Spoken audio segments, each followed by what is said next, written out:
আরে মানিক ওভাবে ছুটে আসছে কেন?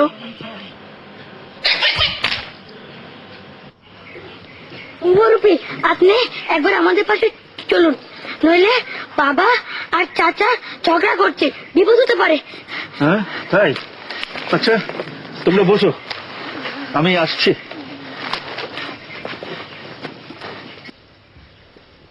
চল চল চল চল।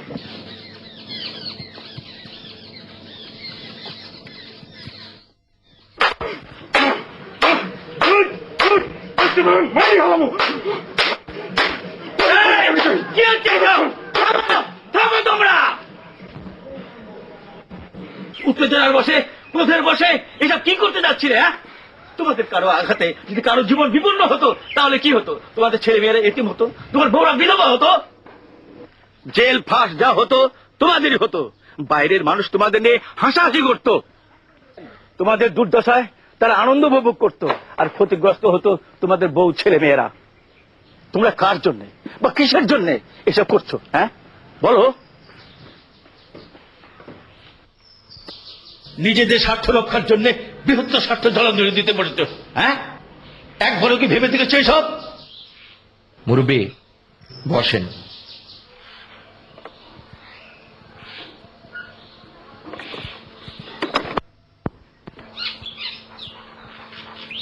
তোমরা তো সৎ ভাই নাও, এক মায়ের পেটের আপন ভাই।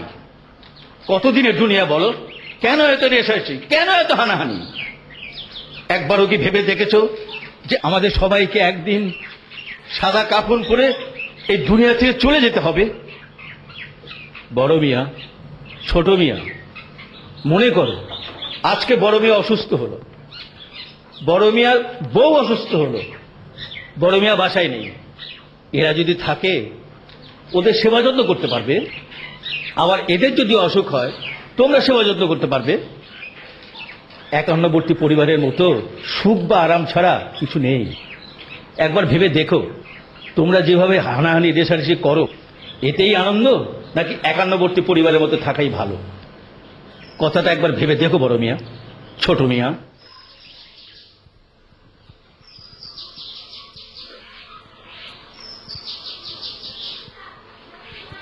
আপনি এত সুন্দর করে কথা বলতে পারেন মুরব্বী। আসলে আমরা এমন করে কোনোদিন ভেবে দেখিনি মুরব্বী। ছোট মিয়া, তুমি কি বড় ভাইয়ের প্রতি অন্যায় আচরণ করেছো? জি মুরব্বী, আমি অন্যায় আচরণ করেছি। অন্যায় আমারই হয়েছে। আপনি আজ আমার মনের চোখ খুলে দিয়েছেন মুরব্বী। আমার কথায় তোমাদের জীবন যেন সুন্দর হয়, আল্লাহর কাছে এই দোয়াই করি। আসি। মুরব্বী, আপনার লাঠিটা রেখে যাচ্ছে। ও মুরব্বী, আপনি আমাদের বাড়িতে দুটো ডাল ভাত খেয়ে গেলে হতো না? আপনি আমার স্বামীকে বাঁচিয়েছেন, আমার অনুরোধ আপনি আমাদের বাড়িতে দুটো ভাত খাবেন। আচ্ছা, এই একান্নবর্তী পরিবারের মতো সবাই একসাথে খেলে কেমন হয়? হ্যাঁ মুরব্বী, খুব ভালো হবে। ইনশাআল্লাহ। মুরব্বী, আমরা আপনাকে কথা দিচ্ছি, আমরা আজ থেকে একান্নবর্তী পরিবারের মতোই থাকবো। কি বলিস বশির? ঠিক আছে বড় ভাই। এই ছোট, চল রান্নার ব্যবস্থা করতে হবে। মুরব্বী বসেন বসেন। যাও যাও, খেলতে যাও। যাও বাবা, খেলতে যাও। যা, একটা পাঙ্খা নিয়ে আয়। এক গ্লাস পানি।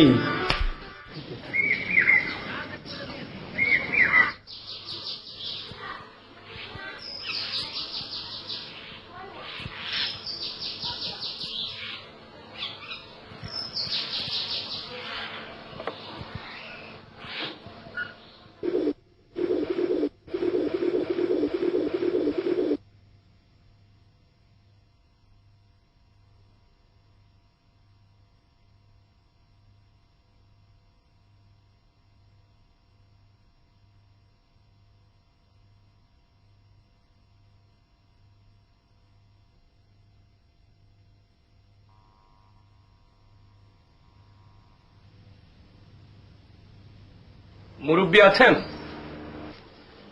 কে? আমরা শাকিল আর শাকিলা। ও, আসছি।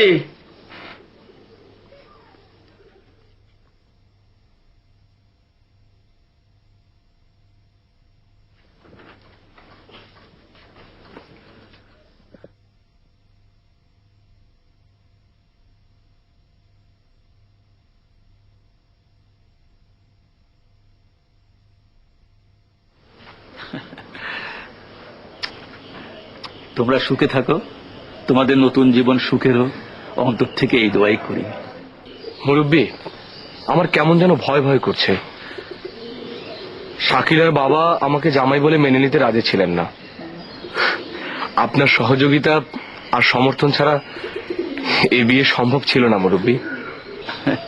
এতে ভয়ের কি আছে? তোমরা দুজনেই প্রাপ্তবয়স্ক, অ্যাডাল্ট, পরস্পরকে ভালোবেসে বিয়ে করেছো। এতে কোনো দোষ বা পাপ নেই। আমি ভাবছি বাবার কথা। বাবা কি আপনাকে ছেড়ে দেবেন?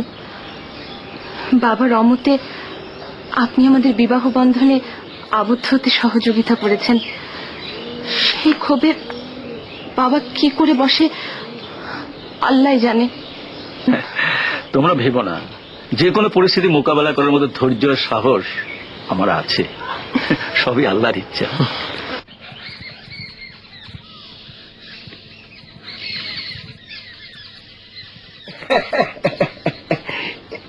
এই শুনে এলাম মুরব্বী সহযোগিতায় আপনার মেয়ে শাকিলা নাকি ওই চাল চুরাইহীন শাকিলকে বিয়ে করেছে। কি কি বললে? মুরব্বীর এত বড় সাহস! আমার মতে আমার মেয়ের বিয়ে দেন তিনি কোন অধিকারে? আমি এক্ষুনি মাতবর সাহেবের কাছে যাচ্ছি, তার কাছে গিয়ে মুরব্বীর বিরুদ্ধে নালিশ করব।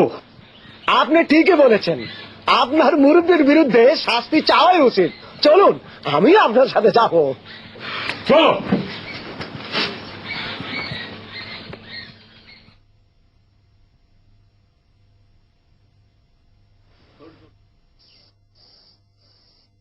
আসসালামু আলাইকুম মাতবর সাহেব। ওয়ালাইকুম আসসালাম।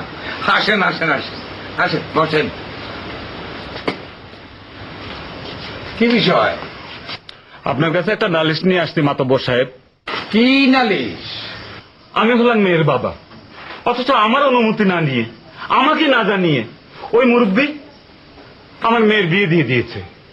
বলি দেশে কি আইন বিচার কিছু নেই? কেন থাকবে না? এর বিচার আমি করব। আমি গ্রামের মাতব্বর। আমার কাছে না এসে গ্রামের সবাই কিনা ওই মুরব্বীর কাছে যায়, মুরব্বীর কথাই শোনে। উচিত শিক্ষা দিতে হবে। শাকিলার বাপ, আপনি বাড়ি যান। এর উচিত শাস্তির ব্যবস্থা আমি করবই। আসসালামু আলাইকুম।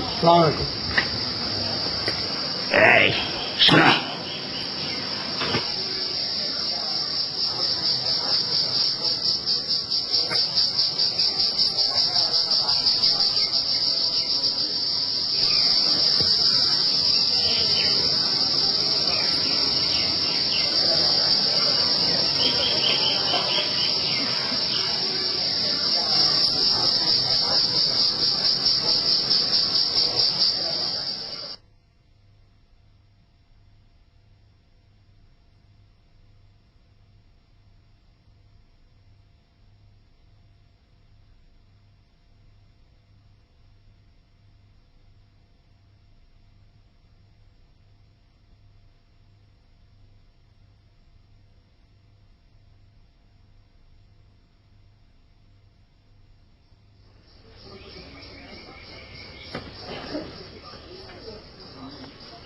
আপনারা?